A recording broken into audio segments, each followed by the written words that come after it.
The call came at 11:47 on the Tuesday night, and I know the exact time because I've been sitting at the kitchen table with a cup of coffee gone cold, waiting for my son to come home from dinner with his in-laws.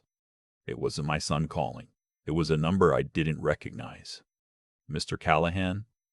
A woman's voice, professional, careful. This is Dr. Reyes at Mercy General. Your son Adrian was brought in about 40 minutes ago. He collapsed in the parking lot of Carmine's restaurant on 5th. He's stable, but we need you here. I was in my truck before she finished the sentence.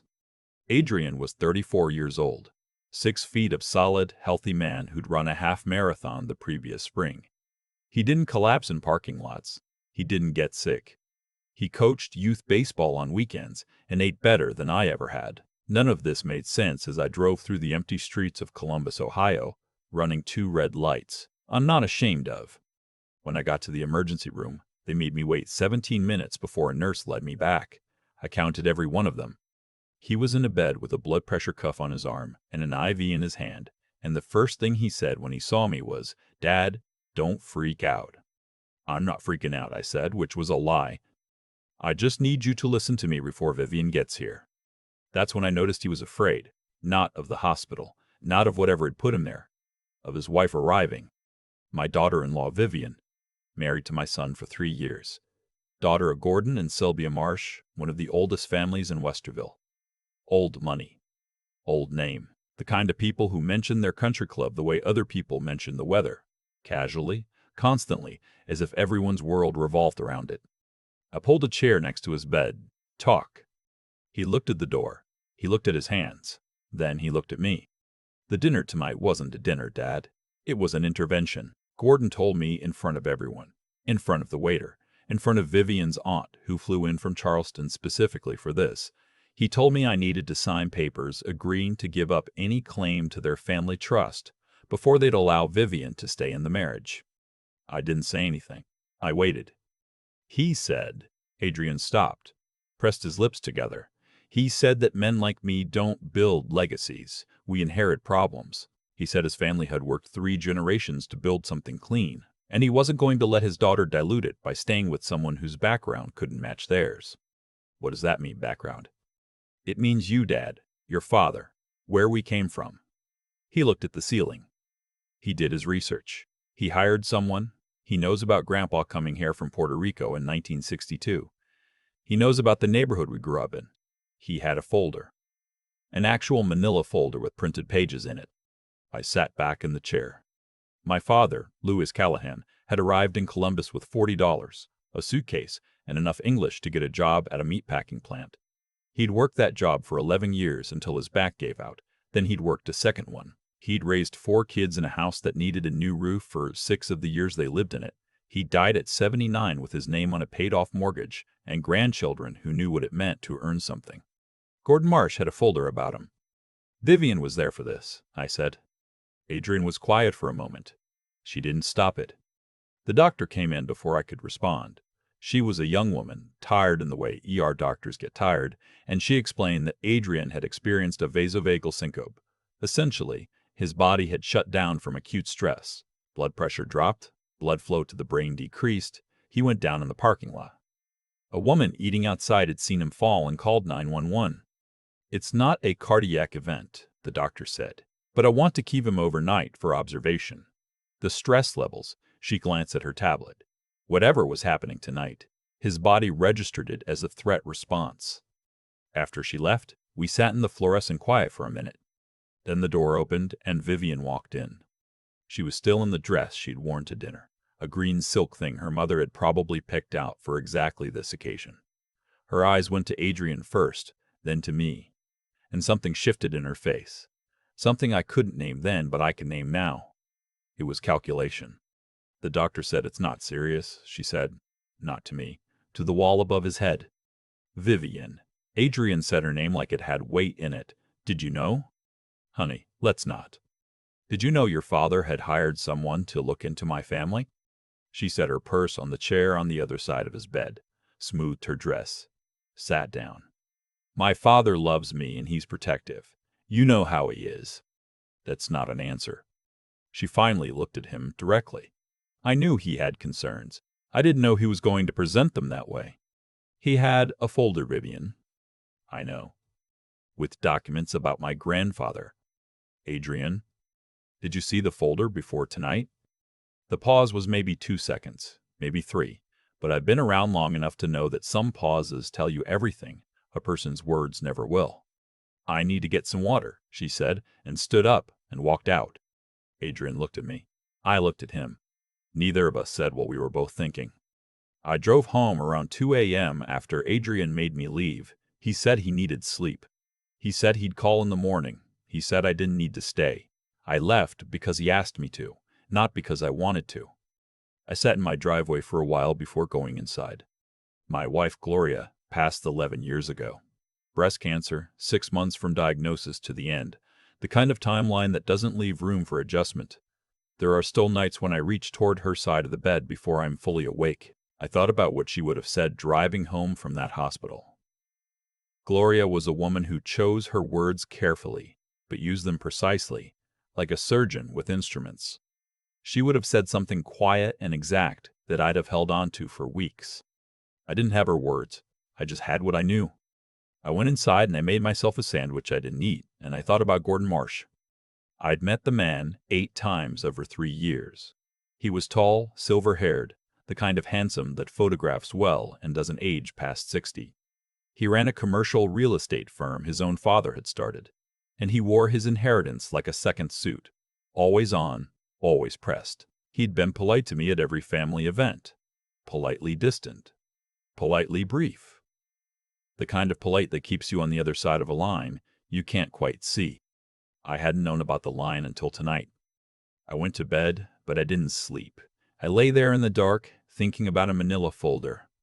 Adrian called at 7 in the morning. He was being discharged. Vivian had gone home sometime in the night to think, which is what people say when they've already decided something and want time to make it look like deliberation. He didn't say that last part. I did. I picked him up at 9. He was quiet in the truck. I let him be quiet. When we got to his house, a brick colonial in Clintonville that he'd bought 3 years before he met Vivian, with money he'd saved from a decade of engineering work, he asked if I wanted to come in. I said yes. We sat at his kitchen table. He made coffee. We drank it. Then he said, "She texted me at 5 this morning.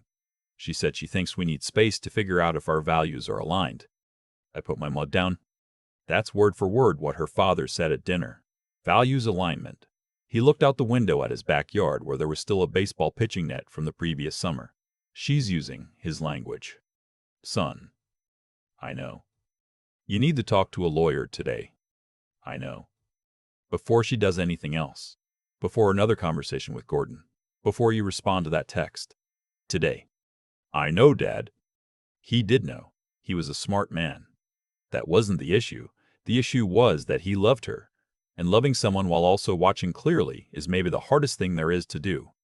I left him with his phone and his coffee and the number of the best family attorney I knew, a man named Earl Bascom who'd handled Gloria's estate and didn't waste words or billable hours. On the drive home, I stopped at a gas station. While I was pumping, I pulled out my phone and looked up Gordon Marsh. Not the company website. I'd seen that. I went looking for the things that weren't on the website. Core records are public in Ohio. It took me about 20 minutes at my kitchen table with my laptop to find what I found. Gordon Marsh had settled a discrimination lawsuit in 2019, brought by a former employee, a man named Darnell Okafor, who had been passed over for 3 consecutive promotions that went to less qualified white applicants. The settlement was sealed, but the original complaint was still in the public index. The language in it was detailed. It wasn't the only thing. I have a nephew, my brother's youngest son, Tomas, who works in commercial real estate lending at a regional bank. I called them that afternoon. I need you to think about what you know about Gordon Marsh and Marsh Commercial Properties, I said. Anything. Rumors, deals, reputation. Anything you've heard. Tomas was quiet for a moment. Why? He went after Adrian last night. Hard.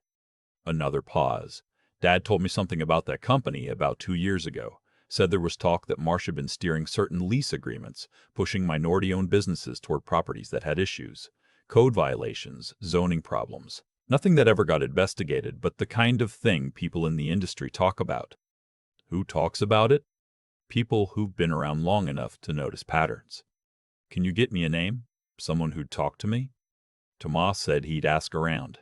He called me back the next morning with a name, a woman named Yvette Beaumont, who'd run a Caribbean restaurant in the short north for 9 years, before Marsh Properties had effectively forced her out of her lease through a combination of sudden rent restructuring and selectively enforced maintenance clauses.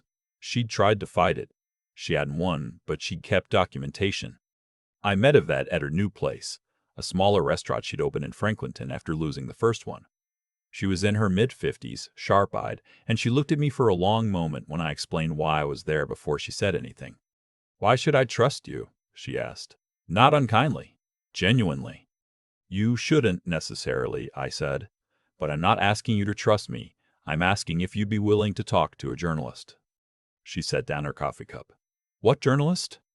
I hadn't figured that part out yet when I said it, but I knew I needed one. Because what I was building wasn't just personal. It was a pattern, and patterns need someone with a platform to make them visible. I have a friend named Dennis Cole, who spent 30 years at the Columbus Dispatch before he retired. We'd been in the same men's basketball league for 15 years. We were not close friends. More the kind of men who know each other well enough to call for a favor and know it'll be taken seriously. I called him that evening. "I'm retired," he said when I finished explaining. "You know people who aren't." Silence. Then, "Tell me what you have so far." I told him. The lawsuit, the Okafor settlement, Yvette's lease, the steering allegations, the manila folder presented to my son in a restaurant while a waiter stood nearby pretending not to hear. Dennis was quiet through most of it. When I finished, he said, "I know a reporter at the Dispatch who's been looking at Marsh's development deals for about 6 months. She's been trying to find a way in, a personal angle." "This is personal," I said. "I'll make a call."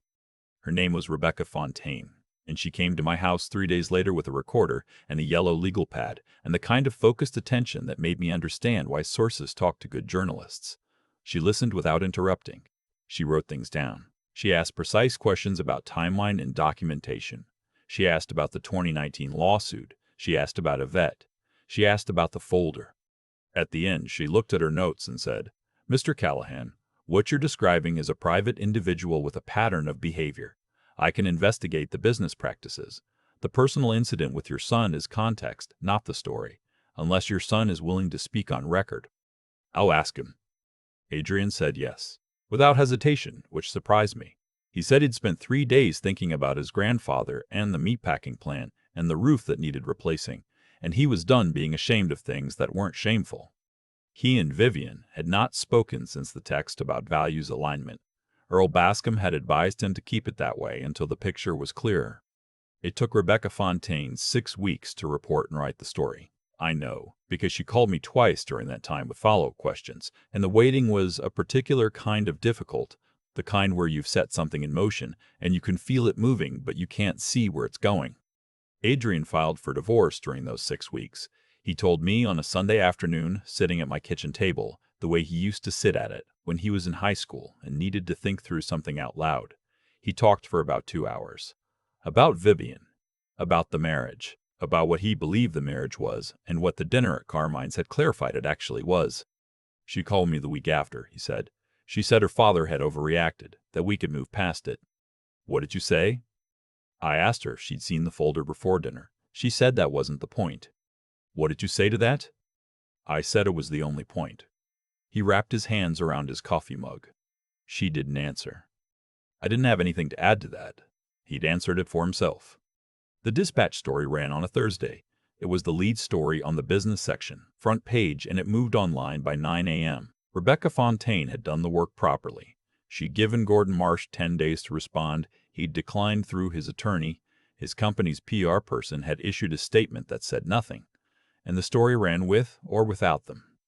It documented 4 cases of minority-owned businesses that had been displaced from Marsh Properties locations under similar lease restructuring patterns. It quoted Yvette Beaumont by name. It referenced the Okafor discrimination settlement. It included, with Adrian's permission, a brief account of the dinner at Carmine's, not sensationalized, just factual.